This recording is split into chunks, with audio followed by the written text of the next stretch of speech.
정확하게 얘기하면 이건 아니죠. 자, 이런 가운데 속보로 김건희 뇌물 혐의 피의자 특검 조사 출석했다는 속보가 들어와 있습니다. 자, 속보도 계속 전해드릴게요. 바로 이어가 보죠. 김용남 전 의원 함께하고 있습니다. 안녕하십니까? 네, 반갑습니다. 자, 지금 김건희 뇌물 혐의 피의자 특검 조사 출석했다라는 속보가 좀 들어왔는데 일단 이 얘기부터 해보죠. 그러면 김건희 얘기 나왔으니까 어제 출석 현장이 언론에 이제 촬영이 돼서 보도가 됐습니다. 뭐 사진, 영상 쭉 나왔는데 어떻게 보셨습니까? 뭐 일단은 네. 그 겉으로 보이는 외관에서는 조금 위축되어 있는 모습. 그러니까 형사 재판의 피고인으로 서면서 약간 위축되어 있던 것 같아요. 아니 그 전에는 사실은 아나 무인이었지. 그렇죠. 사실 그 마포대교죠. 거기서 네. 현장 지도하면서 뭐 이렇게 그러니까 물론 그거는 대통령 사진처럼 찍힌. 내란 전 일입니다만 그때만 해도 기세가 등등했죠. 그랬죠. 마스크를 쓴 거는 아마 제대로 화장하기가 어려워서 마스크를 쓴 게 아닌가 싶고요. 네. 그러니까 수의는 안 입고 그 개인 사복 물론 이제 여기 붙이죠. 수용번호가 들어가 있습니다. 저거는 뭐 특혜라기보다는 다른 피고인들도 본인이 요청하면은 네. 할 수 있어요. 근데 번거로워서 보통 안 하죠. 딴 웬만한 피고인들은 안 하는 것이고. 네. 근데 이걸 어제도 제가 이 현장 출석하는 현장 방송을 했지만은 많은 분들께서 왜 수용복 안 입고 오느냐 이 말씀을 계속 하시고 왜 수갑 안 차고 들어왔냐 이 말씀도 하시고 왜 마스크를 쓰게 하냐. 그러니까 여러 가지 의문점을 가지고 보시는 것 같더라고요. 아니 네. 저 수의를 안 입은 건 네. 피고인이 요청하면은 할 수 있다. 저렇게 할 수 있어요. 저건 뭐 김건희만의 특혜는 아니고 네. 다른 피고인들도 본인이 요청하면 저렇게 할 수 있습니다. 할 수 있다. 그리고 수갑은 수갑. 그러니까 그 호송되어 오는 과정에서는 네. 수갑을 차고 차를 타고 오죠. 법정에서 그리고 대기실에서 수갑을 풉니다. 보통의 경우에는. 그러니까 법정 내에 어떤 난동이 예상되거나 네. 그런 전력이 있는 사람은 수갑을 채우고 재판하는 경우도 있습니다만 형사 재판을 하는 과정에서는 원칙적으로 포승과 수갑은 풀고 재판에 임하는 게 원칙이에요. 그게 그러니까 저거는 원칙이다. 다른 피고인들도 특별한 경우 아니면 수갑을 풀고 재판에 임합니다. 네. 그러니까 특혜는 아닌 특혜는 것이고요. 아니다. 마스크는 마스크 맞아요. 이 부분. 본인이 아마 요청을 했을 것 같아요. 어허. 이제 화장을 제대로 못했으니까 마스크를 쓰겠다고. 예. 근데 그 코로나 때는 마스크를 피고인들도 다 썼었죠. 지금은 어떻게 돼 있나 모르겠네요. 저게. 지금은 또 확인해봐야 되는 부분이기도 하겠네요. 그러니까 마스크를 쓰게 한다. 글쎄요. 그럼 저도 좀 고개가 이렇게 뭐 갸웃갸웃 하더라고요. 마스크를 쓰게 한다. 이게 그러면은 이렇게 공개할 뭐 이유가 있었나 이런 생각도 들고 이 취재 공개가 됐다는 것은 이 피의자의 모습이 국민의 알 권리 차원에서라도 이제 공개가 되는 것을 원칙으로 하는 것인데 마스크로 얼굴 대부분을 가리고 있어서 안경도 그렇고 안경은 뭐 쓸 수 있겠지만 뭐 쓸 수 있죠. 근데 어쨌든 다 이제 가린 효과를 냈어요. 네. 얼굴이 제대로 보이지 않는 그 효과를 냈기 때문에 이렇게 언론에 공개한 게 무슨 의미가 있느냐 이런 지적이 나오는 것이죠. 그래도 공개 안 한 것보단 낫지 않아요? 그래요. 와서 인사하면서 앞에 정면을 보면서 한번 보고 변호인과 여러 가지 얘기를 하면서 눈을 좀 크게 뜨면서 얘기하는 모습. 뭐 이게 이렇게 이 장면 이렇게 보는 것인데 공개 안 하는 것보다는 낫지만 마스크를 쓰면서 이게 또 효과가 반감이 됐다. 국민 알 권리가 조금 가려졌다. 마스크는 아마 최근에도 약간 코로나가 유행하는 측면이 있거든요. 요새 기침하는 분들 많던데, 그러니까 감기도 유행하고 코로나도 다시 유행하고 있는 것 같은데 본인이 뭐 몸이 안 좋다고 주장하면 마스크는 쓸 수 있을 것 같은데요. 왜냐하면 그래요? 그게 이제 예를 들어서 기침이 나온다. 기침을 자꾸 하는 수감자가 있다. 네. 하면 호송 과정에서도 오히려 마스크를 쓰라고 할 것 같은데요. 그러니까 물론 어떤 상태인지는 정확하게 알 수 없습니다만 마스크 자체를 특혜로 보기는 조금 어려울 것 같아요. 그래요. 자, 이렇게 다소곳하게 이제 손을 이렇게 모으고 들어오는 모습들 볼 수가 있습니다. 영부인 할 때 좀 저러지. 영부인 할 때는 마치 뭐 V제로, 세상을 V제로. 쥐락펴락하면서 세상을 다 가진 것처럼 아나무인으로 굴다가 아, 사람 보면 확실히 구속이나 이런 게 예. 이 교정교화 효과가 약간은 있어요. 교화 효과가 그 다소곳한 모습을 볼 수가 있었고, 그러니까 어제 재판이 40분 만에 끝났는데 뭐 이제 알려진 바로는 직업 물어보니까 무직입니다. 그래, 국민참여재판 원하냐 물으니까 아니다라고 얘기를 했고, 그리고 뭐 생년월일 확인하고 이 정도 얘기가 있었던 것 같고 본인의 얘기를 막 하고 이랬던 건 아닌 것 같아요. 그러니까 보면. 보통 첫 재판기일에는 네. 이 인정신문이라고 인정신문. 하죠. 그 사람의 그 동일성 여부, 네. 피고인 당신 맞냐 뭐 이런 거 아하. 하고 그다음 이제 공소사실의 요지를 검찰 측, 지금은 이제 특검이겠죠. 네. 특검 측이 이제 요지를 진술하고 나면 그거에 대한 전반적인 답변을 하는 절차 정도 되고, 그러면 다음에 뭐 증인 누구를 부른다든지 증거조사의 계획을 잡고 이제 끝나는 건데 네. 거의 전면 부인 취지인 것 같죠. 그리고 중간에 윤영호 전 본부장이 다 배달 사고를 낸 거 아니냐 뭐 이런 취지로 주장을 했다고 해요. 그러니까 그렇더라고요. 나는 안 받았다. 왜냐면 배달 사고 아니냐. 이 그라프 목걸이가 실물이 발견이 안 됐으니까 지금 그런 주장을 하는 거죠. 나는 뭐 어디 있을까? 그라프하고 이제 샤넬백. 근데 과정을 보면 샤넬백은 더군다나 그 유경옥 행정관이 밖으로 갔잖아요, 직접. 유경옥은 세상이 다 아는 김건희 사실상의 수행 비서 역할을 한 꼴이라고 불리는. 행정관인데 예. 그 수행 비서 역할을 하는 사람이 밖으로 갔으면 그 김건희가 대신 보낸 거지 누가 봐도. 근데 김건희 대신해서 간 셈인데 예, 실물이 발견 안 됐다고 나는 받은 적 없다라고 계속 잡아떼겠네요. 이거. 잡아떼고 있는 거죠. 그래서 이제 이 김건희 이제 공소 사실을 다 이제 부인하면서 이렇게 재판이 마무리가 됐는데, 오늘은 이우환 그림 의혹 뇌물죄 피의자로 특검에 나왔습니다. 그러니까 아직도 수사할 게 많이 남아 있는 상황. 이거는 더 계속 가중되는. 겁니다. 수사할 거는 지금 수사 끝난 것보다는 수사를 해야 될 게 훨씬 더 많죠. 그래서 연장이 되기도 했어요. 한 달 연장이 되기도 했는데, 야, 그러니까 이 이우환 그림 의혹 이거 가지고는 위장 여부 이것도 계속해서 논란이 되더라고요. 이게 좀 근데 중요한 부분입니까? 위작이냐 아니냐는 지금 뇌물죄로 이제 의율이 바뀌었으니까요. 뇌물의 재산적 가치를 따질 때 위작이냐 아니냐는 조금 가격 문제. 영향이 있을지 모르겠습니다만 네. 사실은 위작인 걸 알고 준 것도 아니고 이걸 위작이라고 생각하고 받은 것도 아니잖아요.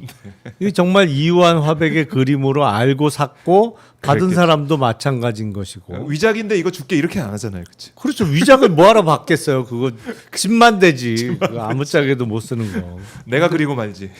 근데 이게 그림의 경우에 항상 문제가 됩니다만 예. 위작이라고 단정하기도 어려울 것 같아요. 그러니까 누가 감정하느냐 또 감정을. 그러니까 감정 결과가 다르게 나온 거잖아요. 그리고 그 전에 좀 오래된 사건입니다만 청경자 화백이 생존해 있을 때 미인도가 위작이냐 아니냐 네, 그 논란이 컸잖아요. 더군다나 맞아요. 그 미인도는 더군다나 박물관에 소장되고 있던 그림이기 때문에 예. 위작이냐 아니냐 논란이 많았는데 대부분 위작 논란이 생기면 네. 그 화가가 작가가 생존해 있을 때는 대부분 진품이라고 얘기를 한대요.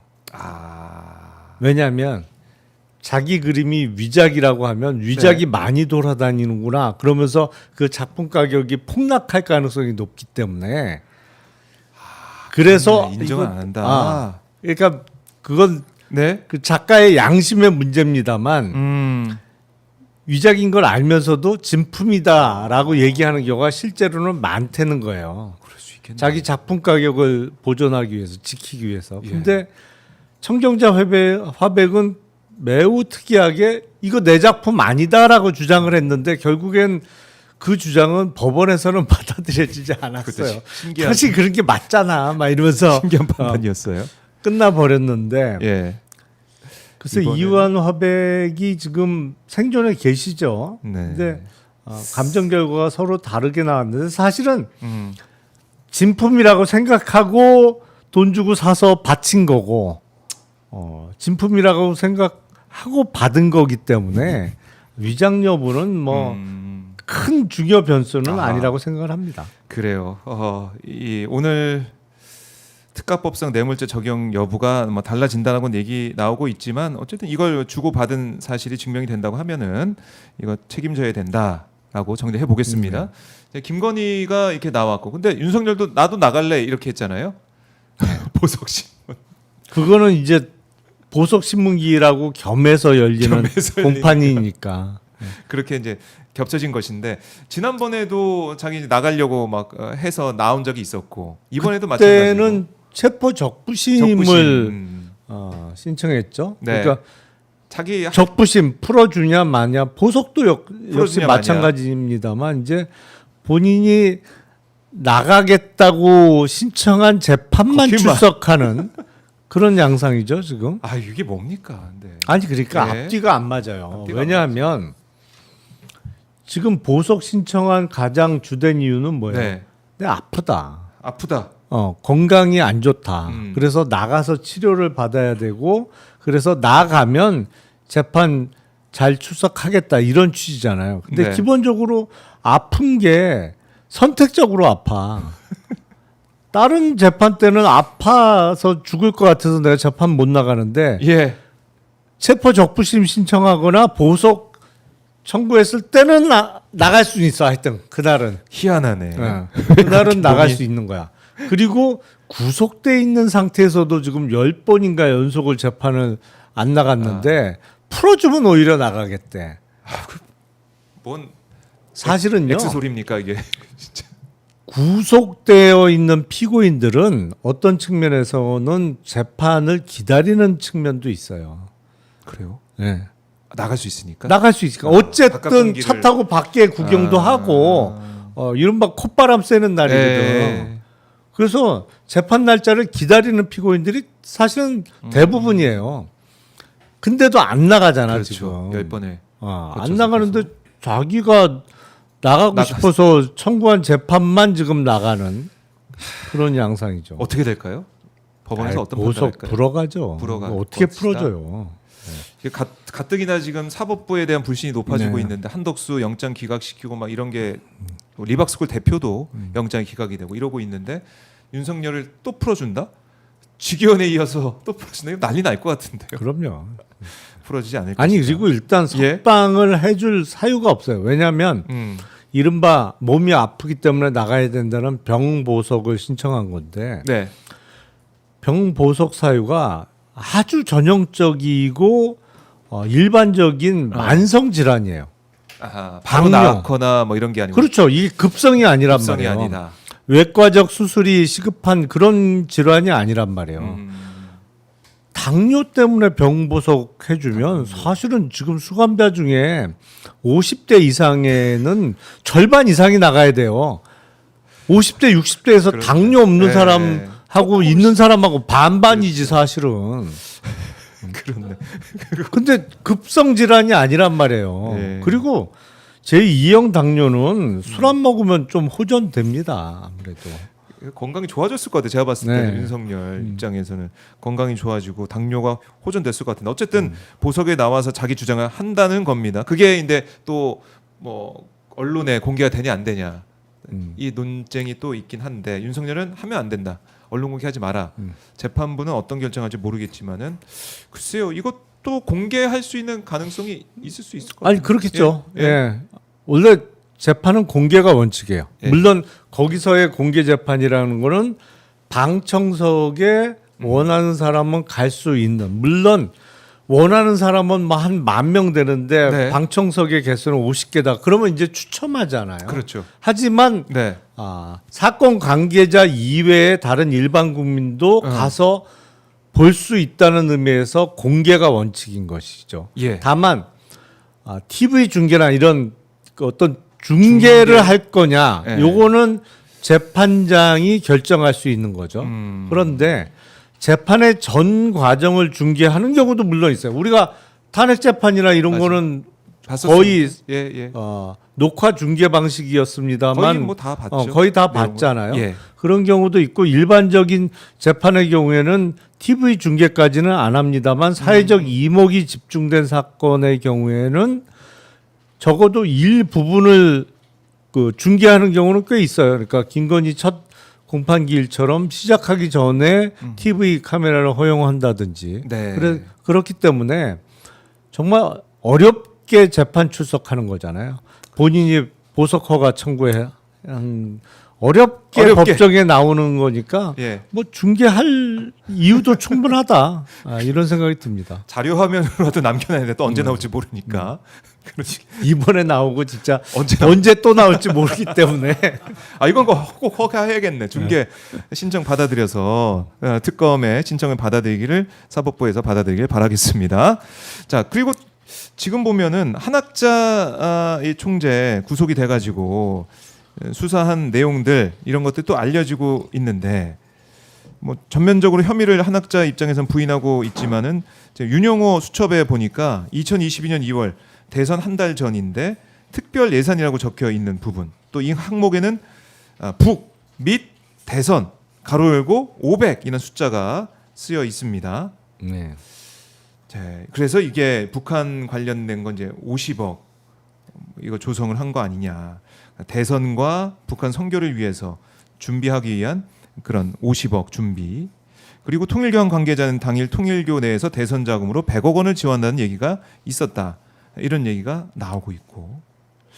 그러니까 이게 꼼꼼하게 적어놨어요. 남겨놓은 거 아닙니까? 네, 이 정도면은. 근데 대선 북 및 대선하고 가로는 500이면 통상 이제 우리가 500억이냐 그러면 이게 500만 원? 500만 원? 그건 장난이고 그건 무슨 대선 100만 원은 아닐 것이다. 500만 원은 절대 아니죠. 절대 500만 원은 절대 아닌 것이고 예. 500억 500억. 통상 이제 하면은 이제 뒤에 단위를 빼고 그냥 500 예. 이렇게 적으면 500억의 의미인데 예. 500억 사실 너무 많잖아요. 그렇죠, 이게 또 500억이면. 그러니까 이게 500억이냐 설마 50억쯤 안 될까 뭐 이러고 있는 건데 예. 근데 통일교 정도 사이즈면 500억으로 해석할 수 있겠죠. 500억으로. 네. 어마어마한 돈인데. 그러니까 북 및 대선. 그러면 이게 어느 정도까지 이 한학자의 윤영호 이쪽에서 흘러 들어간 거냐 대선 자금으로 궁금해지는 대목인데 모르겠습니다. 뭐 기본 단위를 1,000만 원 추정하면은 50억이라 보일 수도 있고 아니면 억을 떼놨다고 하면 500억이라 보일 수도 있고 어쨌든 이게 돈을 지원한 이런 하나하나 증거들이 나오고 있다. 이거는 확실하네요. 그렇죠. 돈 얘기가 나오고 적어도 있다. 계획은 세웠었다. 네. 그리고 계획을 세웠으니까 그때만 해도 이렇게 수사를 받고 밝혀질 거를 예상하기 어려운 상황이니까 어려웠죠. 적어도 집행도 이어지지 않았겠느냐 라고 생각할 수 있는 것이죠. 네. 근데 이게 그 보면 통일교는 거의 재벌 수준이기 때문에 그동안 조성해 놓은 비자금이 꽤 많을 거예요. 그러니까 적어도 몇백억 단위는 될 거예요. 비자금. 그리고 뭐 당장 쓸 수 있는 진짜 뭐 안 팔고 쓸 수 있는. 호주머니 돈이 몇백억 단위는 될 텐데 네. 뭐 50억이든 500억이든 그러면 만약에 집행을 했다고 하면 이걸 어떤 식으로 했을 거냐. 대선 자금은 국내에서 이루어지는 거니까 뭐 현금으로 집행했을 가능성이 있을 거고. 네. 아까 만약에 북한에 어떤 지원을 했다고 하면 이거는 선물? 조금 더 어려운 문제죠. 그렇겠죠. 왜냐하면 북한에 우리나라 5만 원권을 준들 북한에서 그걸 어디다 써요. 어렵지 그거는. 달러로 그러니까, 주든가 달러로 주던가. 코인으로 주든가. 그렇지. 진짜. 해외를 통해서 뭐 이렇게 예. 몇 번을 거쳐서 그러니까요. 뭐 달러 아니면 코인 아니면 예. 적어도 위안화 정도는 줘야 써먹지 이게. 쓸 수 있게 줘야지. 예. 하려면. 그러니까 요거는 수사할 부분이 왕창 드러났다. 그렇네요. 큰 숙제다라는 네. 생각이 듭니다. 그리고 지금 와서 생각해 보면은 최재형 목사 이 백 받을 때 디올 백 받을 때 김건희가 이런저런 얘기하는 가운데 통일 얘기가 있죠. 그렇죠. 그것도 예사롭게 들지 않더라. 자기가 이제 그 대북 문제에 전면에 나서겠다는 그러니까. 취지로 이야기를 하잖아요. 그게 그러면은 통일교와의 어떤 이 공감대나 뭐 김충식 얘기도 나오고 있지만은 여러모로 큰 거 한 방을 진짜 해보려고 여러 구상이 있었던 게 아니냐. 치밀한 어떤 계획도 있었던 게 아니냐 이런 생각이 좀 들더라고요. 좀. 자금도 그렇고. 그러니까 야 내가 대북 문제를 풀어보려고 하니까 네. 돈은 네가 내. 이런 돈대. 뭐 그랬을 수도 있겠죠. 성부토건 주가 조작 의혹인 것처럼 우리가 이제 이거 개발하고 원조하고 막 이렇게 할 텐데 삼부토건 가고 그 주가를 띄어서 뭐 해먹듯이 이거 통일 관련된 사업을 하면서 뭔가 또 뒷돈이나 이런 걸 마련하려고 했지 않았을까라는 소설을 한번 또 쓰게 됩니다. 그렇죠. 스타일상 스타일상 어떠한 일을 하더라도 자기 돈 쓸 스타일은 전혀 아니거든. 예. 오히려 뭐 그 일을 하겠다는 핑계로 어디서 뭐 100개를 받는다고 하면 실제 일하는데 5개, 10개 쓰고 90개는 이렇게 챙길 스타일이기 때문에 그러게 말입니다. 이것도 하나하나 꼼꼼하게 따져봐야 된다. 통일교 문제 크다라고 정리해 보고요. 지금 이제 검찰 개혁 관련해 가지고 오늘 정부조직법 통과가 될 뻔했는데 필리버스터 한다고 하니까 시간이 하루 미뤄지겠죠. 어쨌든 통과되고 있는데 이런 가운데 검찰 개혁에 좀 저항하는 듯한 목소리도 나오고 그리고 이번에 법사위에서 보니까 최재형 검사하고 박성현 검사 태도 문제도 또 많이 논란이 됐습니다. 그래서 검사 출신이시기도 하시고 어떠셨습니까? 후배들의 어떤 후배라고 볼 수도 있는 후배들의 이런 국회에서의 태도. 근데 자기가 하고 싶은 얘기가 있을 수 있고 본인 입장에서는 억울하게 생각할 수도 있어요. 나는 열심히 하려고 했는데 그러니까 검사들의 주장에 의하면 난 열심히 수사했는데 압수물 처리 과정에서 실무관이 실수를 한 거다라는 취지잖아요. 그렇죠. 그러니까 뭐 본인은 억울하게 생각할 수도 있는데 기본적으로 이게 20년도 훨씬 지난 얘기인데 2003년 3월로 제가 기억하는데 그때하고 지금하고 바뀐 게 하나도 없어요. 그러니까 제가 무슨 말씀드리는 거냐면 2003년 봄에 당시 노무현 대통령하고 검사와의 대화가 있었잖아요. 그때 이제 그 테이블에 앉은 8명이었나 그랬는데 그 이제 그 당시 평검사들이죠. 그 검사들이 노무현 대통령을 상대로 뭐 이런저런 이거 질의응답도 아니고 뭐 하여튼 뭐 추궁 비슷하게 당신 청탁하지 않았냐 뭐 이런 얘기도 하고 뭐 이런저런 얘기하면서 본격적으로 태도 논란이 일어섰잖아요. 맞아요. 그때 일었었잖아요. 그래서 뭐 그때 이제 검사스럽다라는 말이 나왔던 걸로 제가 기억을 하는데 이쯤 되면 막가자는 거죠. 뭐 이런 노무현 대통령의 말씀도 있었고. 근데 그거는 일종의 그냥 단적으로 표현을 하면 철이 없는 거죠. 그 TV로 다 중계가 되는데 어쨌든 대통령이에요 상대가. 선출된 권력. 그렇죠. 국민들의 국민 전체의 투표로 선출된 대통령이고. 그렇네. 국민에 의해서 선출됐다는 측면뿐만 아니라 어쨌든 검사도 공무원이니까 공무원 조직의 최고 수장이라는 의미에서도 예의는 갖췄어야지. 예의는 최대한. 본인이 하고 싶은 얘기가 있더라도 예의는 철저하게 갖추면서 본인의 이야기를 해야 되는 거죠. 그게 벌써 22년이 훨씬 더 지난 이야기잖아요. 근데 이번에 국회 청문회에 출석해서 하는 거 보니까 하나도 안 변했어. 아니 그거 보고 배우는 게 있어야지. 교훈을 좀 얻어야 될 거잖아요. 본인이 하고 싶은 얘기가 있더라도 오히려 태도 때문에 눈에 보이는 것 때문에 본인의 이야기가 귀에 안 들어올 수 있다는 걸 알고 행동을 해야 되는 거죠. 전혀 교훈을 얻지 못했다. 그러니까 그거는 모르겠어요. 지금 검찰 간부들이 뭐 간부들도 지금 조금 정신이 없어서 그런지 국회 출석하기 전에 당부를 했어야지. 그러니까 이 자체 이 모습을 보고 박상현 검사 지금 보여드리고 있지만 뭐 최재형 검사까지 해서 이 모습을 보고 아 진짜 이 검찰 개혁 해야겠네 이렇게 생각하시는 분 정말 또 많아졌더라고요. 아니 그러니까 이게 오히려 현명하지 못한 거예요. 오히려 어쨌든 그 뭐 앞에 있는 국회의원들이 국민이 선출한 사람이다. 그건 뭐 일단 네. 부차적인 얘기라고 치더라도 TV 카메라가 돌아가고 있고 이게 결국엔 중계가 되고 또 나중에 뉴스에 나온다는 얘기는 네. 국민들이 지켜본다는 얘기이기 때문에 거기서 국회의원을 상대로 예의를 갖춘다는 의미보다는 그 화면을 결국엔 보게 될 국민을 상대로 예의를 갖춘다고 생각을 하는 게 맞죠. 그렇네요. 그렇다면 본인이 억울한 생각이 들더라도 최대한 자세를 올바로 하면서 지킬 건 지키면서 본인 얘기를 해야죠. 그래요. 뭐 최재형 막 마이크를 이렇게 세워두고 저는 처음 봤어요. 이렇게 여기 상임위에 나온 사람이 마이크를 이렇게 세워가지고 마이크 자기 마음대로 못하냐 이렇게 하는 모습은 처음 봤습니다.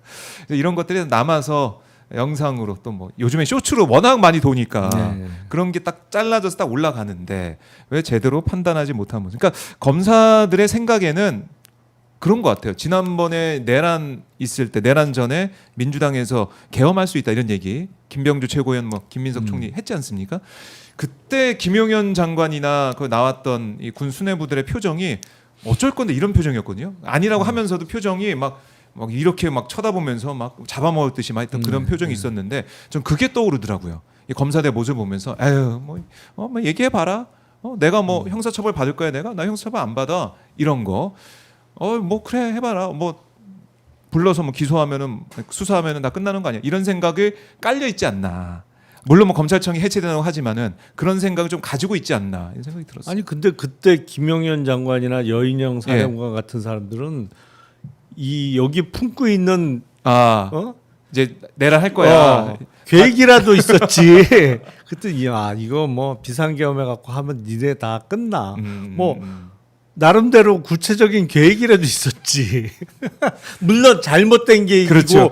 해서는 안 되고 뭐 그거 때문에 지금 다들 구속되어 있습니다만. 네. 뭘 믿고 저래요? 뭘 믿고 저래? 믿을 구석도 없으면서. 그리고 거기다가 이제 노만석 검찰총장 대행이 이 검찰 개혁에 대해서 이거 검찰 폐지 입법 우려를 표명한 거 아니겠습니까? 검찰을 지우는 거 검찰 개혁의 오점이다 이런 얘기를 했어요. 그래서 이걸 가지고 뭐 추미애 위원장도 얘기를 했지만은 이재명 정부의 검찰총장 대행이라고 하면 검찰 개혁에 대해서 같은 목소리를 내는 게 맞다라는 상식이 있는데 그게 아니다. 검찰 개혁 이렇게 하면 안 된다라고 반발하고 있는 모습. 아니 뭐 지금 검찰총장 권한대행을 하고 있습니다만 뭐 네. 곧 그만둘 거니까 그렇긴 한데. 그만두고 어디 가야 되니? 아유 당연히 그만두는 수순이죠. 검찰 편에서 검사들 편에서 지금은 그야말로 임시적으로 예. 권한대행을 하고 있으니까. 근데 그 뭐 많은 분들은 동의를 안 하실지 모르겠지만 법리적으로 보면 공소청으로 바꾸는 게 약간의 그 문제는 나중에 제기될 거예요. 왜냐하면 우리 헌법에 검찰총장의 임명은 국무회의 의결을 거치도록 하는 헌법 조문이 분명히 있거든요. 네. 거기 이제 검찰총장이라는 용어가 등장을 한단 말이에요. 근데 지금은 이제 검찰청의 수장을 검찰총장으로 부르고 있습니다만 이게 네. 공소청으로 바뀌게 되면 공소청의 수장을 검찰총장으로 부르는 건 좀 이상하잖아요. 공소청장이 돼야 되겠지. 그렇네요. 그러면 이걸 어떻게 이 헌법과의 불일치를 어떻게 해결할 거냐. 아하. 그러니까 마치 그런 거예요. 우리 헌법에 보면 뭐 감사원도 헌법기관으로 등장하고 국무총리도 물론 등장을 하는데 예를 들어서 그런 거지. 여태까지 국무총리가 너무 힘이 없었어. 그동안 대통령이나 대통령실이 사실상 네. 다 했어. 아하. 그러니까 앞으로 국무총리는 실질적으로 내각의 어떤 총괄하는 입장에서 예를 들어서 총괄 총리로 부르자라고 한단 말이에요. 그래서 국무총리라는 명칭 대신 총괄 총리라는 명칭을 쓰면서 그 총괄 총리가 정말로 장관 임명제청에 제대로 제청권을 행사하고 뭐 관할할 수 있는 권한을 주자 뭐 이런 주장이 제기돼서 정부조직법상의 총괄 총리실의 규정에 대한 거로 바꾼다고 하면 어떤 문제가 제기되겠느냐. 근데 헌법엔 국무총리가 나와 있는데 이게 충돌하는 문제가 분명히 생기거든요. 그래서 이런 문제를 법률적으로 어떻게 해결할 거냐. 네. 그거는 앞으로 문제 제기가 계속 될 겁니다. 그걸 뭐 치유해 나가는 과정이 또 네. 필요할 수 있겠네요. 헌법 개정이나 이런 걸 통해서도 그 부분도 들여다봐야 된다. 근데 이제 우리 국민들 시청자분들이 이제 충격적인 것은 검찰총장 대행이고 이재명 정부잖아요. 어쨌든. 근데 윤석열 정부에 살고 있는 느낌이 드는 발언이 나오니까 많이 화가 나셨고 정성호 법무부 장관도 이거 부적절한 발언이다. 어떠한 조치 적절할지 연구하겠다. 이렇게까지는 답을 했는데 그러니까 참 내라는이 아직 안 끝났고 뭔가 안 바뀐 부분이 있다. 뭔가 찜찜하다 이런 생각을 하시는 것 같아요. 그래서 곧 그만 둘 건데. 뭐 로펌으로 가서 뭐 해야 되니 로펌 못 가요. 못 가나요? 3년 동안은 적어도 못 가요. 그래요. 그러니까 검사장 이상급. 그러니까 검사장 이상급은 예. 매출이 연 100억이 넘는 큰 데는 로펌에는 못 가요. 적어도. 그럼 어떻게 해요? 3년 동안 뭐 어떻게 3년 합니까? 동안은 그러니까 아주 규모가 규모가 작은 작은. 데 있던지 아니면 그냥 혼자 개인 변호사 사무실을 열고 있다가 네. 큰 데로 갈수 3년이 있고. 지난 다음에 가는 거죠. 그러면 그래서 대부분 예. 그 고위직 정관 출신들이 만 3년은 딴 데 있다가 그 기간이 지난 다음에 김앤장 가는 이유가 이게 취업 취업이 승인이 안 되니까. 돼요. 예. 그래도 개인 사무소를 한다고 하더라도 뭔가 이제 정관의 네. 그런 예우, 특혜 이건 충분히 누릴 수 있는 거 아닙니까? 그 검찰청이 남아 있어야 뭘 누리든지 말든지. 검찰청이 없어지는데. 뭐. 그렇네. 그래 그걸 우리가 생각해서라도 꼭 이번에 정부조직법 처리해야 됩니다. 이런 생각하게 되고 심우정 이 전 총장에 대한 압수수색도 진행됐더라고요. 딸 특혜 채용 의혹. 그렇죠. 그거는 예. 딸 관련된 의혹으로 외교부. 압수수색을 했는데 한 거죠. 그것도 어떻게 될지 봐야 될 것 같고 이제 수사가 늦었지만 진행이 되고 있는 부분들 지켜봐야 되고 어제는 박성재 전 장관이 나왔는데 논란이 있었던 게 아니 다 1층에 현관통에서 와서 기자들 앞에 서서 물론 답을 안 하고 얘기는 안 하고 가지만은 사진이 다 찍혀요. 화면에 나오는데 박성재 전 장관은 지하로 들어갔습니다. 네. 그래서 그 문을 누가 열어줬냐 뭐 누가 열어줬길래 특검이 허락도 안 했는데 어떻게 들어올 수가 있느냐 이 부분 의심졌거든요. 특검하고 사전 교감 없이 그렇게 어떻게 들어갔을까요? 들어갔을까요? 뭐 특검에서는 우리가 열어준 거 아니다라고 해서 조사해 보겠다 이렇게 얘기를 하고 있는 것 같던데. 그럼 뭐 어떻게 들어가? 또 이상하고. 그리고 심우정 총장 얘기 조금 덧붙이면 예, 심우정 총장. 딸이 예. 외교부 산하 기관에 예. 특혜 채용됐던 거 아니냐. 일단 석사 학위 이상의 자격 요건인데 석사 과정 중인 상태에서 일단 채용이 됐고 나중에 이제 정규직으로 됐단 말이에요. 네. 근데 심우정 총장이 그 전에 일종의 외교부 파견으로 볼 수 있겠죠. LA 총영사관에 파견 근무를 했어요. 네. 평검사 때로 제가 기억을 하는데, 그러니까 부장 승진하기 전에, 그러니까 그 대사관 주요 국가의 대사관이나 규모가 큰 총영사 관에는 검사 파견 제도가 있거든요. 예. 그 어마어마하게 선호하는 자리예요. 왜냐하면 일선 직업을 떠나서 보통 3년인가 근무하는 것 같던데 2년인가 3년 근무하는데 외국 생활도 젊어서 할 수 있고 네. 그리고 무엇보다도 뭐 보통 이제 해외 공간 근무를 하게 되면 가족들하고 같이 가니까 적어도 그 기간 동안에는 자녀들이 미국에서 학교 다니면서 영어 공부도 할 수 있고 뭐 이래서 그 경쟁률이 치열한데 하여튼 그때 뭐 운이 좋았는지 뭐가 좋았는지 LA 총영사관에 근무를 했어요. 예. 그러면서 하다 보니까 이제 다 외교부 직원들하고 같이 근무하는 거잖아요. 그래서 외교부 쪽에 커넥션이 없을 수가 없어요. 기본적으로. 그때 사실상 외교관 신분으로 2, 3년을 근무를 했었기 때문에 그런 연고로 딸이 외교부 산하 기관에 좀 특혜를 받아서 취업한 거 아니냐. 이게 이제 의혹의 핵심인 거죠. 그러게 말입니다. 그러니까 외교부 서류 전형 3등이었는데 면접 심사위원 3명 중 2명이 만점을 주면서 순위가 뒤바뀌었다. 만점을 줬다. 물론 이게 뛰어나서 줄 수도 있겠지만 이 심사위원 3명 중에 2명이 만점을 준 이유가 무엇인가 이런 거. 근데 봤더니 이 외교부 채용 관련해 가지고 조사조차 없었다. 만점을 준 심사위원 2명에 대한 조사가 없었다라는 거예요. 이게 뭡니까?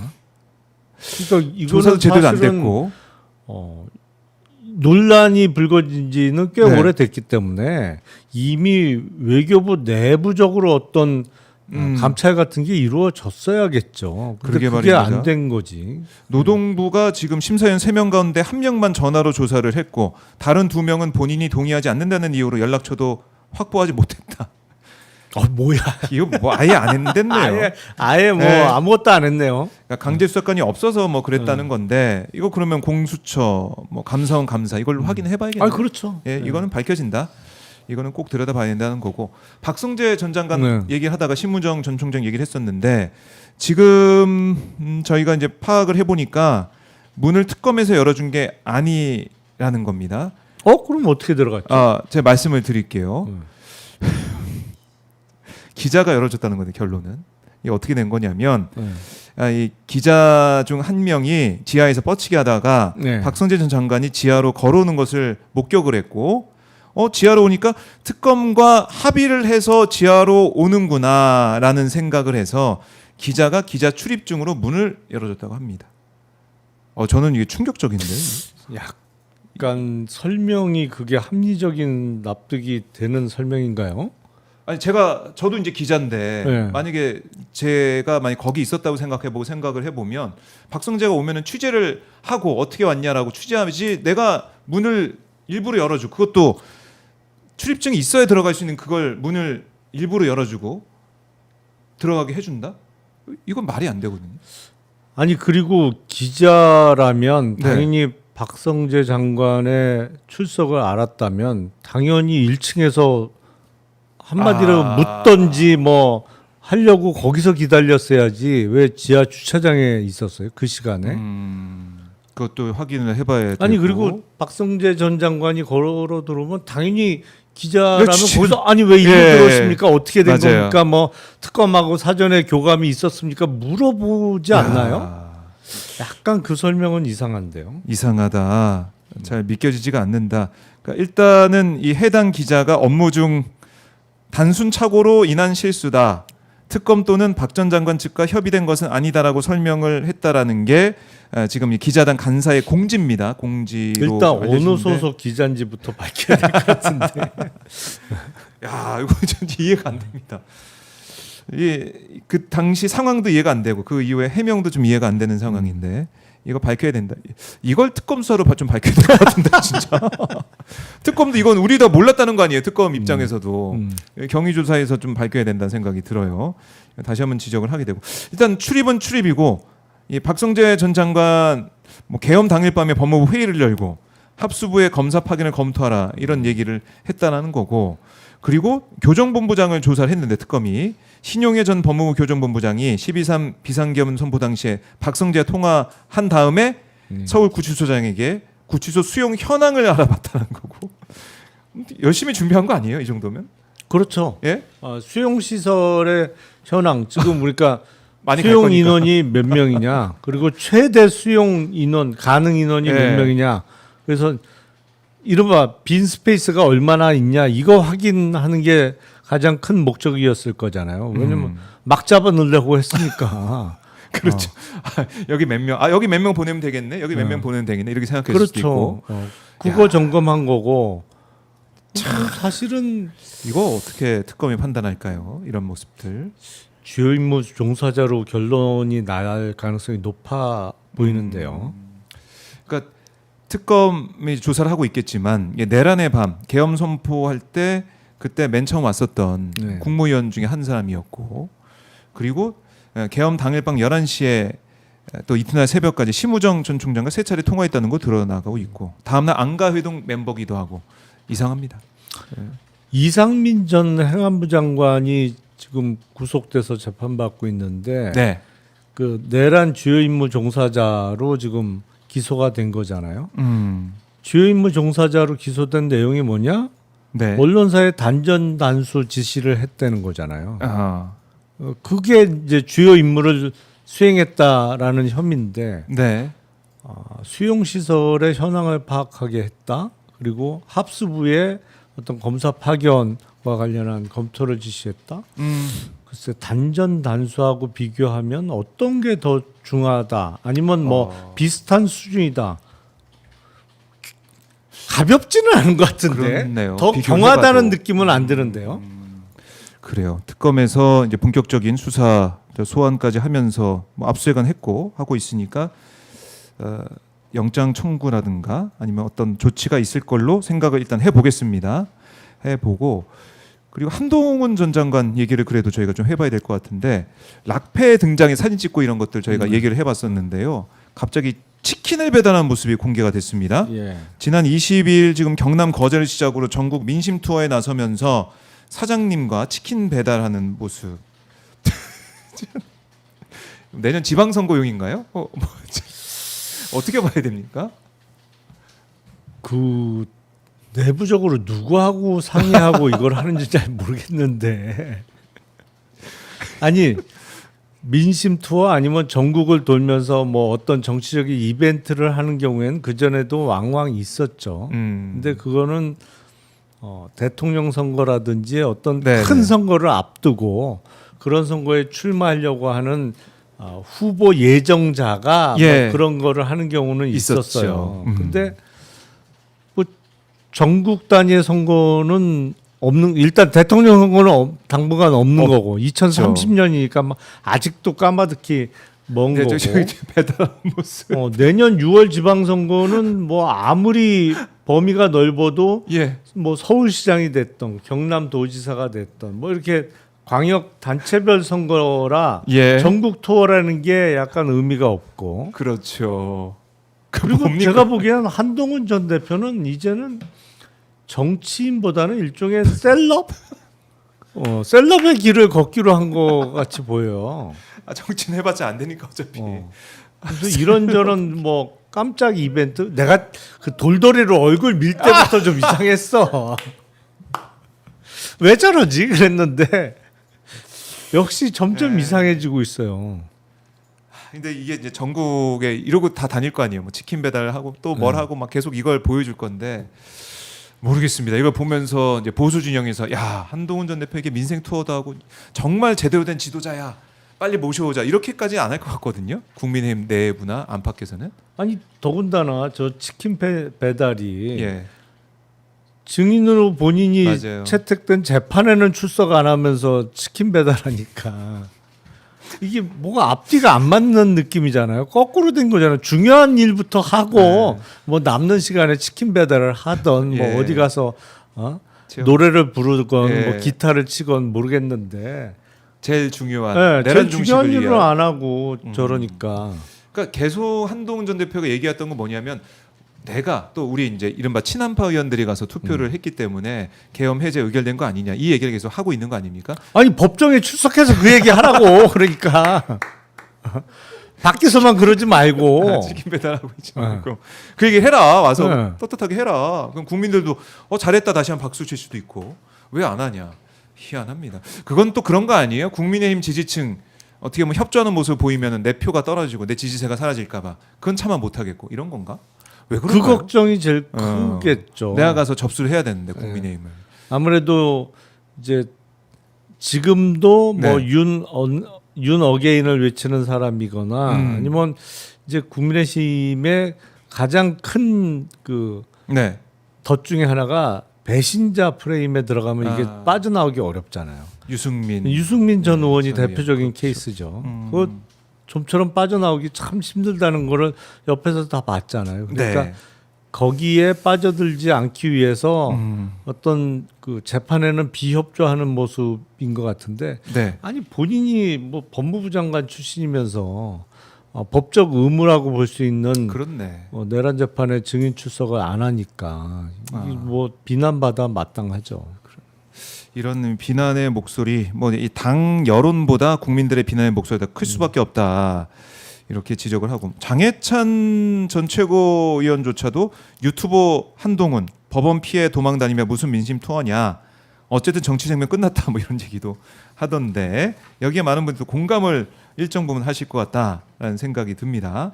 생각이 들고 또 뭘 배달할까 이런 궁금증도 들고 뭐 정치적 행보보다도 뭘 또 할까 아니 뭐 어떤 과자를 먹을까 이런 거. 배달로 따지면 뭐 한두 끝도 없죠. 아 그럼요. 네. 지금 별의별 거 다 이제 배달해서 그러면 먹고 다 배달돼요 요새는. 여기에 대한 비판이 있을 것 같고 자 그리고 저희가 뭐 경제 얘기 뭐 이 통상 외교 얘기도 좀 저희가 해봐야 네. 될 것 같은데 이재명 대통령이 베선트 재무장관도 좀 만나고 네, 하면서 계속 열심히 이제 버티기를 좀 하고 있습니다. 사실상 버티기를 하고 있고 그런 가운데 김민석 국무총리 같은 경우도 입장을 내고 비자 문제 해결될 때까지 미국 투자 없다 뭐 이렇게 얘기한 게 보도가 되기도 했어요. 블룸버그 통신과 인터뷰에서 그 얘기를 했는데 일단 이게 뭐 세게 이제 보도가 되다 보니까 다시 뭐 설명 자료를 내고 김민석 총리가 비자 문제가 해결되지 않으면 한국 근로자들과 그 가족들이 미국 입국을 굉장히 꺼리는 상황임을 설명한 것일 뿐 투자를 유보한다는 의미의 발언을 한 건 아니다 이렇게 일단 해명을 했지만 미국이 좀 잘해야 된다 이거는 이런 컨센서스는 국민들 안팎으로 다 있는 거 아니겠습니까? 사실은 예. 지금의 미국은 지금 미국은 역대 어느 미국 정부보다도 협상 자체가 어려운 상대인 건 틀림없죠. 그럼요. 종잡을 수 없고. 예. 일단 요구하는 내용부터 뭐 이런 그런 요구는 사실 3,500억 달러. 누구나 처음 당하지 않겠어요?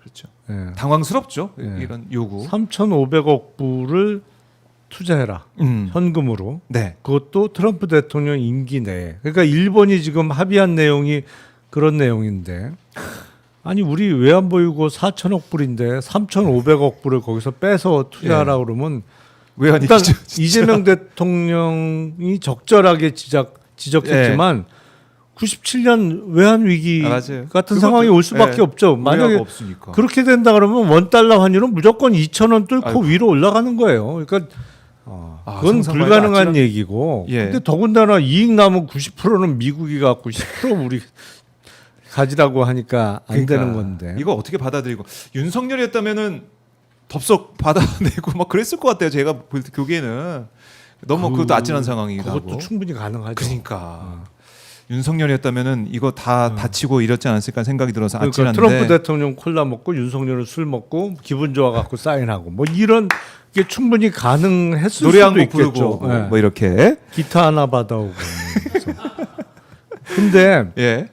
문제가 중첩적인 거죠. 그러니까 3,500억 불 투자 문제도 참 풀기 어려운 문제고. 그러니까 지금 최소한의 조건으로 얘기 나오는 게 무제한 통화 수합을 체결하면 그 얘기는 우리가 원화 원화로, 갖다 주면 미국이 무조건 그에 달러로. 상응하는 달러를 주는 거면 몰라도 그것도 최소 조건이에요. 그것도 그렇죠. 문제가 그것도 커요. 문제가 있죠. 우리 돈이 예. 나가는 거니까. 그렇죠. 어쨌든. 아니 가장 큰 문제는 이익 남은 90%를 미국이 갖는 게 가장 큰 문제인 거죠. 그게 말이 돼요. 말도 안 되죠. 더군다나 비자 문제도 최근에 H1B 비자 주로 이제 이공계 쪽 전문직들이 미국에 취직할 때 취업할 때 받는 비자인데 난리 났더라고요. 이게 비자 수수료를 100배 올렸잖아요. 야 어떻게 2배도 아니고 네. 한꺼번에 100배를 100배. 올려. 대단합니다. 이게 원래 그 비자 수수료가 1,000달러였단 말이에요. 네, 140만 원 정도. 네, 우리나라 했는데 돈으로. 근데 이거를 10만 달러로 올렸잖아요. 그 정확하게 100배야. 억소리 납니다. 우리나라 돈은 1억 4천만 원을 수수료야 그때 비자 수수료. 수수료. 그 얘기는 뭐냐? 근데 비자 신청할 때 내야 되잖아요. 네. 그 비자 안 나오면 돌려주나? 그거 아니죠. 안 주지. 예. 그다 썼다 그러지. 네. 그러니까 그래서 이제 난리가 빅테크들이 또 난리가 났고. 근데 제가 보기엔 예. H1B 비자의 수수료를 그렇게 100배로 올린 거는 사실은 우리를 타겟팅한 것 같지는 않아요. 그러면 1차 타겟은 제가 보기엔 인도입니다. 왜냐하면 그게 주로 이공계 맞아요. 취업자들이 받는 비자잖아요. 그 비자의 70%를 인도 사람들이 받았어요. 그다음 2등이 중국이에요. 왜냐면 이공계가 강한 국가에서 인도, 중국. 뭐 이공계 1등은 사람의 어떤 수준으로 따지면 인도가 1등이에요. 그래요? 사실상 왜냐면 인도 공과대학은 이 인도 공과대학에 들어가기 위해서 재수하는 재수생이 3천만 명이라 그러던가. 거기만 들어가면 이 앞길에 보장이 예, 되니까. 우리로 따지면 이제 뭐 카이스트나 서울공대 들어가기 위해서 재수하는 인원이 한 3천만 명쯤 야, 된다고 그러더라고요. 그러니까 어마어마. 대단히 우수 인력만 들어가고 예. 그 사람들이 이제 나와서 임금 수준이 훨씬 높은 미국에 취업할 때 받는 비자 종류인 것인데 네. 인도하고 미국하고 사이가 안 좋잖아요. 아직까지는 인도에 대한 관세율이 50%입니다. 이제 인도하고 브라질이 관세율 50%를 맞았는데 그게 상호 관세율 25%에 뭐 제재 관세 내지 뭐 징벌 관세율 25%가 더해져서 지금 관세율이 50%예요. 네. 그러고 나니까 인도가 갑자기 중국하고 밀착하는 모습을 보였단 말이에요. 원래 사이가 안 좋았던 두 나라인데, 전승절에 막. 예. 그러다 보니까 중국에게 밀착하는 인도를 타겟팅으로 해서 예. H1B 비자를 수수료 100배 올린 거 아닌가 저는 그렇게 생각을 하거든요. 근데 어찌 됐건 우리도 유탄을 맞는단 말이에요. 우리 유탄을 맞는다. 비자 문제에 있어서도. 일각에서는 뭐 그런 얘기도 있어요. 우리 우수한 인력들이 안 가고 국내에 남을 수 있다. 이런 관측도 일부 하던데 그렇지 않을까요? 그러려면 국내에서 대우를 잘해줘야죠. 미국만 있나요? 나갈 수 있는 나라가 솔직히 아니잖아요. 지금 인력 유출이라는 측면에서는 네. 미국만큼 심각한 게 중국으로의 유출이에요. 사실은 아하. 중국에 실제로 뭐 반도체 예. 전공자라든지 실제로 이공계의 우수 인력이 중국에 많이 나갑니다. 지금. 그러니까 미국 가는 길이 막힌다고 해결될 문제는 전혀 아니라고 저는 생각을 하고 그래요. 그건 뭐 우리가 해결해야 될 문제인데 그러니까 미국과 풀어나가야 될 문제가 한두 개가 아니에요. 근데 일단 시작하는 기반이 너무 힘들어. 이거 너무 말도 안 되는 요구부터 시작을 하니까 풀어나가기 대단히 힘든 문제인 게 틀림없는 사실이고 그러다 보니까 이제 최근에 원달러 환율이 다시 1,400원대에 놀고 있단 말이에요. 그러니까 지금 보면은 달러 인덱스는 그렇게 높이 올라가는 건 아닌데 네. 우리 원화가 약세를 보인다 이렇게 봐야 됩니까? 그러니까 최근에 달러 인덱스가 조금 올라가긴 했어요. 올라갔다 살짝 내려왔죠. 네. 근데 가장 큰 이유는 유로가 많이 떨어져서 유로 값이 많이 떨어져서 달러 인덱스를 구성하는 주요 통화인 유로가 떨어지면서 상대적으로 달러 값이 달러가 올라가고 올랐다. 그 영향도 있는 것 같아요. 제가 보기엔. 그래요. 그 영향도 있고 또 하나는 아직 해결의 실마리가 안 보이는 미국과의 협상 문제, 상호 관세율을 비롯해서 미국이 조성한다는 펀드 투자 문제도 좀 영향을 끼치고 있는 것 같고. 네. 그리고 또 하나는 일본 엔화가 일본 은행이 이자율을 최근에 동결을 했잖아요. 그러니까 이제 일본이 이자율을 올리기 시작하면은 그게 달러의 약세, 엔화의 강세 뭐 이렇게 영향을 끼칠 수 있을 것 같은데 우리나라 지금 원화는 엔화하고도 약간 연동되는 움직임이 있고 네. 뭐 위안화 주로 아시아권 통화와 연동되는 측면이 분명히 있거든요. 그런 게 중첩적으로 작용해서 지금 다시 원달러 환율이 1,400원에서 왔다 갔다 하는 상황인 것 같은데 네. 이재명 대통령이 진짜 그 머리는 무지하게 복잡하실 것 같아요. 풀어야 될 문제가 한두 개가 아니에요, 이게. 그러게 말입니다. 이걸 어떻게 풀어낼까? 이번에 뭐 트럼프를 만날 뭐 상황도 안 됐고 합의된 게 있어야 만나서 얘기를 할 텐데 그게 좀 안 돼서 돌아오지만 10월 이제 에이펙 예, 그때까지는 좀 풀어야 된다 이런 얘기도 있어서 좀 복잡하게 볼 수밖에 없는 그런 상황이에요. 그럼 이거 그러니까 일각에서는 그런 얘기도 하잖아요. 그냥 관세 25% 그냥 맞고 투자 안 한 게 낫냐. 근데 그렇게 한다고 해서 미국이 또 가만히 있을 것 같지가 않고 이걸 풀어내야 된다. 그게 이제 네. 상호관세율 25%가 그냥 맥시멈 어떤 리밋이 정해져 있는 거면 저는 사실은 3,500억 불 그런 조건으로 투자하느니 네.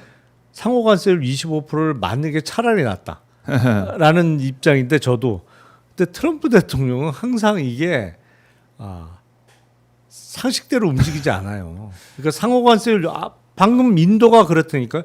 인도가 지금 상호관세율은 25%예요. 네. 하지만 제재관세율 25%가 더 붙어서 지금 50%거든요. 예. 관세가. 그렇네. 그러니까 이게 그렇게 상호관세가 될수 있다. 다라고 생각하면 안 돼요. 또 어떤 식으로 우리를 괴롭힐지 모르기 때문에 이제 끝이 아니고 아예 그걸 종결시킬 수 있는 협의가 있어야 된다 이렇게 볼 수가 있을 것 같습니다. 자, 이재명 대통령 이제 뭐 일정을 오늘 밤에 소화하고 돌아온 수순인데 오늘은 미국 시장을 간다고 미국 증권 시장을 거래소를 간다는 얘기가 좀 네. 있더라고요. 거기서 일정을 소화한다고 하는데 이 자본 시장에 대한 우리 금융 또 이제 주식 시장에 대한 선진화 또 발전 여기에 대해서는 어떻게 진심이라고 볼 수밖에 없을 그럼요. 것 같아요. 지금 이 정도 보면 외국 투자자 입장에서도 왜 내리 핑크 회장을 만났어? 가자마자 이런 거. 또 오늘 미국 증권시장 방문하는 것도 그렇고 이거 진심인데? 그래서 외국 투자자들도 한국을 좀 포트에 좀 넣어볼까 생각할 수도 있을 것 같고. 아니 지금은 외국 투자자들의 관심은 정말 많고 한국 시장에 대해서 이제는 약간씩 확신을 갖기 시작한 단계에 접어든 것으로 보여요. 그래요. 정말 한국 정부가 코리아 디스카운트 해소의 진심이구나, 진정성이 있구나라는 식으로 확신을 갖기 시작한 것으로 보여요. 그렇기 때문에 좋네요. 한국 주식시장에 돈이 계속 들어올 겁니다. 네. 물론 뭐 어제 오늘 약간 주춤하고 떨어지는 거 있는데 이게 강세장은 틀림없는 게 어제도 장 중에는 거의 코스피 기준으로 40포인트 정도가 떨어졌어요. 근데 장 마무리될 쯤 되면 쫙 올라와서 결국에 그래요? 14포인트만 떨어지고 예. 끝났거든요. 오늘도 장 시작할 때는 많이 떨어질 것 같지만 지금은 이제 보합세까지 올라왔어요 이미. 그러니까 이 얘기는 뭐냐면 물론 안 좋은 요인들이 몇 가지 있죠. 네. 무엇보다도 이틀 됐나요? 파월 의장이 주가 너무 높다, 네. 고평가다라는 얘기를 하면서 미국 주식시장이 조금 조정을 그렇네요. 받은 측면이 예. 있고 또 이게 호재일 수도 있고 악재일 수도 있는데 엔비디아가 오픈 AI에 1,000억 불을 투자하기로 했잖아요. 그래서 이게 처음에 호재야. 네, 호재 느낌. 그래서 반도체 주가가 오르는 소재로 작용을 했는데 하루 이틀 지나니까 야 이거 뭐 돌려막기 하는 거야? 돌려받기. 엔비디아가 자기네 제품을 네. 오픈 AI에 납품을 하면서 그걸 투자액으로 인정해서 1,000억 불의 GPU를 납품하는 방식이면 이게 뭐야? 이거 뭐 그냥 오픈 AI 상대로 자기네 제품 일종의 파는 거 뭐 아니면 재고 정리하는 의미 뭐 약간 그런 해석들이? 의미가 예. 부여되면서 약간 주춤하는 측면이 있고 무엇보다도 우리는 사실상 10월 초에 열흘 가까이 놀잖아요. 맞아요. 주식시장이 쉰단 말이에요. 그러니까 그 사이에 또 뭔 일이 벌어질지 모르니까 일단 현금화를 일부라도 해놓으려고 하는 욕구가 있거든요. 그럴 수 있겠네. 워낙 휴장일이 기니까 그런 게 복합적으로 작용해서 조금 뭐 약보합세를 보이고 있는데 제가 보기엔 추석 연휴 지나고 나면 본격적으로 또 오를 가능성이 높다고 저는 생각합니다. 그러니까 제 주위에 봐도 좀 그래요. 옛날 코로나 때는 이렇게 주가가 올라가면 그때 막 투자하는 사람들 주식 얘기를 많이 했었는데 요즘은 아예 주식 얘기를 안 하거든요. 그런데 이렇게 많이 올랐다는 것도 참 이상하고. 주로 뭐 코인 얘기하는 무슨 얘기예요? 투자 얘기를 잘 안 해요. 투자 얘기를 잘 안 합니다. 요즘. 그러면 아직 꼭지가 아니란 얘기죠. 꼭지가 아니다. 네. 그러니까 인간 지표라고 하죠. 흔히 우리가 아직 인간 지표로서는 꼭지가 법을 뭐 터지고 이런 건 아니다. 아니 그리고 이 투자 환경 자체가 그때하고 지금하고 완전히 바뀌었어요. 왜냐하면 그때는 다른 게 변화가 없는 상황에서 유동성이 확 늘어나면서 그렇죠. 이제 코로나 때 많아지고. 그러면서 유동성 장세였는데 네. 지금은 한국 상장 기업의 거버넌스가 개선되기 시작하고, 물론 그게 자의보다는 법률에 의한 타의에 의해서 네. 거버넌스 개선이 이루어지고 있습니다만 어쨌든 거버넌스가 바뀌기 때문에 네. 이게 일종의 체질이 달라지는 거예요. 아하. 그래서 이거는 그때는 밥을 많이 먹을 수 있게 음식이 확 늘어나서 살이 찌는 효과였다고 하면 예. 지금은 체질이 건강해지면서 음. 영양 섭취가 섭취. 좋아지는 상황이라고 비교할 수 있기 때문에 훨씬 지금이 좋은 거네요. 지금이 좋은 훨씬 상황이네요. 좋은 상황이죠. 예. 그리고 지금 뭐 1차 상법 개정안, 2차 상법 개정안 통과가 됐고 3차 상법 개정안이 또 언제 통과가 될 거냐. 여기에 또 관심이 모아지고 있는데 이게 정말 가시화가 된다 그러면은 거버넌스의 변화를 또 눈으로 확인할 수 있으니까 그때 또 뭔가 많은 투자가 있을 수 같고 이른바 3차 상법 예. 개정안의 핵심은 자사주 의무 소각이 이거 큰데. 될 것인데 자사주 의무 소각과 관련해서는 최근에 약간 뭐랄까요 시장에서 약간은 그게 호재성이 약간 소멸되고 있는 분위기인 거는 맞아요. 왜냐하면 최근에 그 자사주 의무 소각의 법제화가 논의되기 시작하니까 자사주를 많이 들고 있던 회사에서 교환사채를 막 발행하기 시작했거든요. 대표적인 게 이제 태광산업 같은 데가 그 가지고 있는 자사주 전량을 처분하는 교환사채를 발행하겠다고 했는데, 네. 그 이제 지분이 작은 주주가 그거에 대해서 처분금지 가처분을 법원에다가 제기를 했는데 태광산업 쪽이 이겼어요. 그러니까 가처분을 제기한 소액 주주, 소액은 아니고 거기는 이제 펀드입니다만 거기에 졌어요. 그러면서 야 이런 식으로 하면 이게 자사주 의무 소각이 이루어지기 전에 다 교환사채 그렇지. 발행해갖고 다 처분하고 아니면 백기사구에서 네. 사실상 주식 우호지분 파킹해 놓고 이 가능성이 열렸네. 그러면서 자사주를 많이 들고 있던 기업들의 주가가 많이 올랐던 게 많이 떨어지고 있어요 지금. 그런 문제가 좀 있긴 합니다. 네. 자, 그런 것들을 이제 보면서 법안 처리도 있을 것 같은데 논의 과정을 좀 더 지켜보도록 하고요. 코스피가 양전했네요. 예. 네, 바뀌었습니다. 예, 예. 올라가고 있습니다. 이제 또. 그러니까 강세장은 강세장이에요. 그런데 떨어졌다가 사실상 이런저런 악재들이 있는 가운데도 예. 이게 보면 떨어지면 올라오고 떨어지면 올라와요. 끌어올려요. 삼성전자도 지금 보니까 0.59% 500원 정도 이제 올라가 있는 상황이고 85,000원 86,000원 이제 가고 넘었어요? 있습니다. 86,000. 85,900원 뭐 이렇게 86,000원 뭐 이렇게 가고 있는 것 같은데 야, 그러니까 삼성전자 얘기하면서 작년에 다 국장 떠나시고 미장으로 많이 좀 가셨던데 참 이렇게 1년 만에 또 분위기가 바뀌나요? 그럼 요새는 나오는 얘기가 있잖아요. 야 예. 심지어 삼성전자도 올라. 뭐 이러면서. 그러니까 이 삼성전자 가지신 분들은 또 고민하신다는 거 아닙니까? 이제 본전 왔는데 팔아 마라 이런 거 고민이다라는 건데 참 어렵지만 그래도 지금 거버넌스가 바뀌고 있는 이건 확실하게 눈을 보이고 있기 때문에 외국 투자도 늘어나고 결국에는 코스피에 관심이 많아져 집중되고 또 이제 부동산이 우리가 항상 그런 얘기 하잖아요. 정책 따라가야 된다. 부동산도 그렇고 빚내서 집 사라라고 했을 때 그때 샀어야 된다 이런 얘기를 우리가 많이 하게 되는데 지금 이재명 대통령은 정말 이 공개 발언 뭐 질문 들어오거나 이럴 때마다 계속 얘기하잖아요. 이 시장에 대한 중요성 오죽하면은 대주주 이제 기준 사실상 이재명 대통령은 이 10억으로 좀 할 생각이 있었던 것 같은데 예, 예. 시장에서 그거 아니다. 마치 이게 리트머스처럼 시험지처럼 이걸 정부의 의지를 가늠하는 이걸로 삼으니까 그럼 50억으로 간다. 네. 이런 얘기. 그러니까 그 유연하게 변화하고 네. 시장 친화적으로 하고 있으니까 이게 효과를 낼 거라고 저는 생각합니다. 그게 이재명 정부의 강점 중에 하나죠. 유연성. 유연성을 네. 보여주고 있다. 왜냐하면 자기 고집을 끝까지 그러니까요. 뭐 지키려고 하다 보면 네. 시장하고 엇나갈 수가 있거든요. 음. 과거에도 그런 적 많죠. 사실은 시장의 어떤 요구와는 반대되는 방향으로 가면서 시장이 망가지는 뭐 부동산 시장의 경우에는 부동산 가격 폭등이라는 형태로 시장이 망가졌습니다만 네.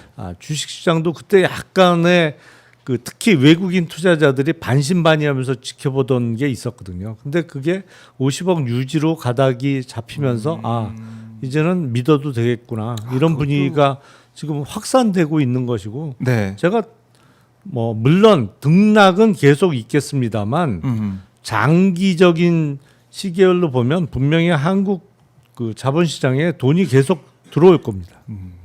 알겠습니다. 그런 뭐 저희가 밝은 전망을 해 보고요. 자, 이제 우리 김용남 전 의원님 가셔야 되는데 이거 좀 여쭙고 싶네요. 김용남 의원님이 서울 시민이시니까 네. 서울 한강에 한강버스가 시작을 네. 했습니다. 혹시 타보셨는지 궁금하고 타실 생각이 있는지. 아니 아직 전 못 타봤는데 네. 그게 기본적으로 출퇴근용이에요, 유람용이에요. 그게 출퇴근용이라고 하던데요.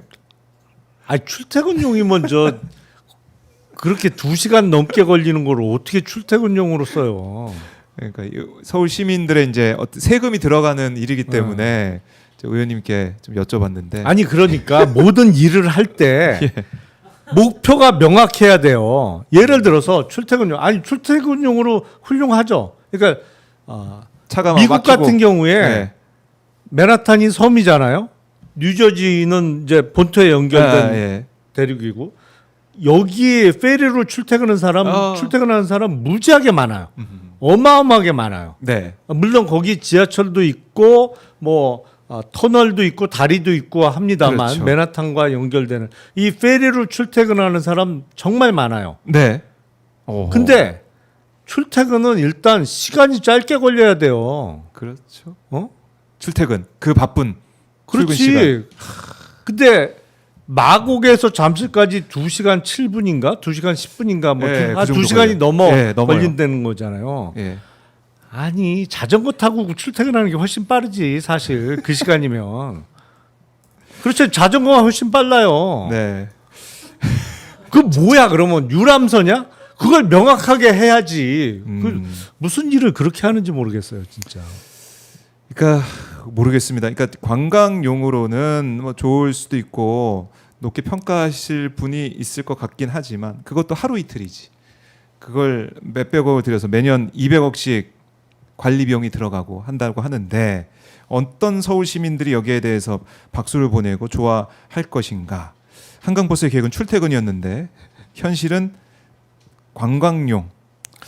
그러니까 참 답답한 게 지금 네. 사실은 한강버스뿐만 아니라 잠실에 어마어마하게 큰 규모의 마리나 개발 계획도 있습니다. 제가 알기로는. 그래요. 그래서 서울시에서 아마 허가를 내줄 것 같아요. 어마어마하게 지금 한강에 있는 몇몇 마리나하고는 비교가 안 될 정도로 오. 대규모의 마리나 개발 계획이 있는데 네. 한강은 사실은 세계 어느 대도시도 갖지 못한 아주 우리만의 강점이에요. 아 그럼요. 뭐. 어느 대도시에 이렇게 폭이 넓고 유량이 풍부한 강이 있는 대도시가 어디 있어요?